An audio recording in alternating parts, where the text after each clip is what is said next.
اعوذ باللہ من الشیطان الرجیم، بسم اللہ الرحمن الرحیم۔ السلام علیکم رحمۃ اللہ وبرکاتہ۔ آج ہم سورہ الگ کی مزید آیتوں کا ترجمہ، تفسیر اور خلاصہ بیان کریں گے، جیسا کہ ہم پہلے 5 صورتوں کا ترجمہ، تفسیر، خلاصہ بیان کر چکے ہیں۔ ارشاد ربانی ہے، کلا ان الانسان لیطغی، کوئی نہیں آدمی سر چڑھتا اس سے، اور رآہ استغنی، دیکھے اپنے آپ کو بے پرواہ، ان الی ربک الرجعی، بے شک تیرے رب کی طرف پھر لوٹ کر جانا ہے۔ یہ آیت کا نزول ایک مدت کے بعد ہوا تھا۔ اس آیت کا روح سخن اگرچہ ایک خاص شخص ابو جہل کی طرف اشارہ ہے، جس نے نبی کریم صلی اللہ علیہ وآلہ وسلم کی شان میں گستاخی کی تھی، مگر عنوان عام رکھا ہے۔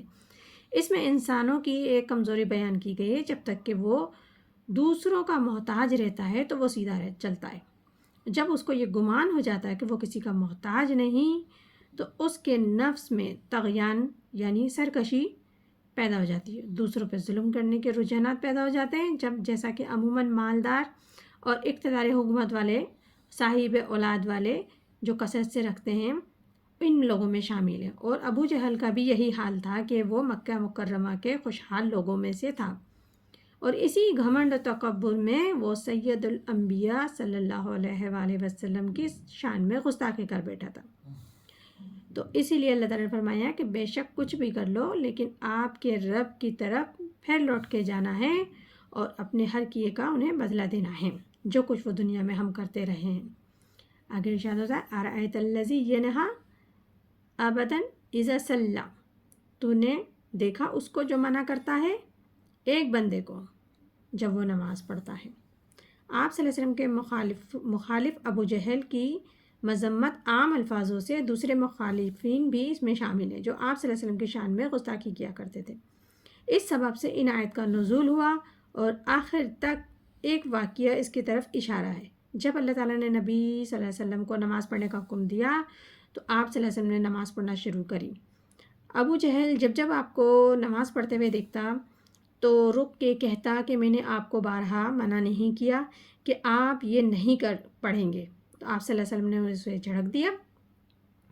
تو پھر وہ کہنے لگا کہ اگر آپ باز نہیں آئے تو نعوذ باللہ میں آپ کے گردن پہ پاؤں رکھوں گا، اور میں بہت معزز انسان ہوں، اور میرا بہت بڑا قبیلہ ہے، میرے ساتھ بہت بڑا مجمع ہے، اور میں ایسا کر سکتا ہوں۔ اور اسی غرض سے وہ ایک مرتبہ آپ کی طرف چلا تھا، لیکن اس نے ایک خندق نما آگ دیکھی کہ ایک خندق ہے، اس میں آگ دہک رہی ہے، اور اس میں کچھ پردار چیزیں ہیں، تو وہ اسے دیکھ کر خوف سے دور ہٹ گیا۔ پھر آپ صلی اللہ علیہ وسلم نے بتایا کہ وہ فرشتے تھے، اگر وہ آگے آتا تو وہ اس کی بوٹی بوٹی نوچ لیتے۔ آگے ارشاد ہوتا ہے، ارأیت ان کان علی الہدی، بھلا دیکھو تو اگر نیک راہ پر جو ہدایت پر ہے، او امر بالتقوی، اور سکھاتا ہے تقوی کے کام، حکم دیتا ہے تقوی کا۔ ارأیت ان کذب وتولی، بھلا دیکھو تو جو جھٹلاتا ہے، منہ موڑتا ہے حق دین سے۔ یعنی کہ اے مخاطب، تو یہ بتا، تو جس کو نماز سے روک رہا ہے وہ ہدایت پر ہے، اور وہ لوگوں کو تقوی کی تعلیم دیتا ہے، نیک متقی وہ خود بھی ہے، اور لوگوں کو بھی متقی ہونے پر راغب کرتا ہے، اور جو روک رہا ہے وہ دین حق کو جھٹلاتا ہے، دین کا منکر ہے، اور روگردانی کرتا ہے، نہ تو اس کا عقیدہ ہے نہ اس کا عمل ہے۔ بالخصوص دیکھو، یہ دیکھ کر کہ منع کرنے والا ایک گمراہ ہے، جس کو منع کر رہا ہے وہ ہدایت کا اعلیٰ نمونہ ہے، تو یہ کتنی عجب بات ہے۔ علم یعلم بان اللہ یرا، یہ نہ جانا کہ اللہ دیکھتا ہے، یعنی کہ کیا اس شخص کو خبر نہیں کہ اللہ تعالیٰ اس کی سرکشی کو دیکھ رہا ہے، اور اس سے پیدا کرنے والے عوامل کو بھی دیکھ رہا ہے، جس کی وہ اس کو سزا دے گا، اور وہ ہولناک انجام ہوگا۔ آگے ارشاد ہوتا ہے، کلا لئن لم ینتہی لنسفعا ناصیہ، اگر وہ باز نہ آیا تو ہم اسے گھسیٹیں گے چوٹی پکڑ کر۔ ناصیات کاذبات خاطئہ، کیسی چھوٹی گنہگار کی۔ یعنی کہ اس کو ہرگز ایسا نہیں کرنا چاہیے. اگر وہ باز نہ آیا تو ہم اس کو اس کے پٹھے سے پکڑ کر جہنم کی طرف گھسیٹیں گے. صفعہ کے معنی ہے سختی کے ساتھ کھینچنے کے، اور ناسیہ کے معنی ہے سر کے بالوں کو جو پیشانی کے اوپر ہوتے ہیں. اگر کسی شخص کو اس پیشانی کے اوپر والے بالوں سے پکڑ کر قابو کیا جائے تو وہ بالکل بے بس اور مجبور ہو جاتا ہے اور قابو میں آ جاتا ہے سامنے والے کو. تو اسی حالت میں اس کو پکڑ کر کھینچ کر جہنم کی طرف دھکیلا جائے گا.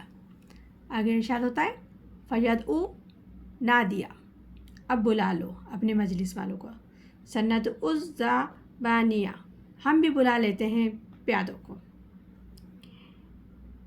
اس کو جب اس شخص کے لیے ہے جو اپنے مجمع پہ گھمنڈ کرتا تھا، تو اس کو کہا جا رہا ہے کہ بلا اپنے مجلس والوں کو، اور جن پہ تو گھمنڈ کرتا تھا اپنے قبیلے کو، اپنے ساتھ چلنے والے لشکروں کو، سب کو بلا لے. ہم بھی بلا لیں گے دوزخ کے پیادوں کو جو تجھے ان سب کے ساتھ پکڑ کے جہنم میں دھکیل دیں گے. کَلَّا لَا تُطِعْ الْمَسْجِدَ وَاقْتَرِب، کوئی نہیں مت کرنا اس کا کہا، مت ماننا، اور سجدہ کرو اور نزدیک ہو. یہ نبی کریم صلی اللہ علیہ وسلم کو ہدایت ہے کہ ابو جہل کی بات پر دھیان نہ دو. آپ اس نالائق کی ان حرکتوں کی کچھ پرواہ نہ کیجیے. بدستور نماز پڑھیے، قرب الہی حاصل کریں. حق تعالیٰ آپ کو ان لوگوں کے ضرر سے محفوظ رکھے گا. اور سجدہ اور نماز میں مشغول رہیں، اور یہی اللہ تعالیٰ کا قرب حاصل کرنے کا طریقہ ہے. یہ تھی سورہ الگ جو کہ مکمل طور پر آج ہم نے پوری تلاوت فرمائی. اللہ تعالیٰ ہم سب کو بہتر سننے، عمل کرنے اور سمجھنے کی توفیق عطا فرمائے. آمین ثم آمین. جزاک اللہ.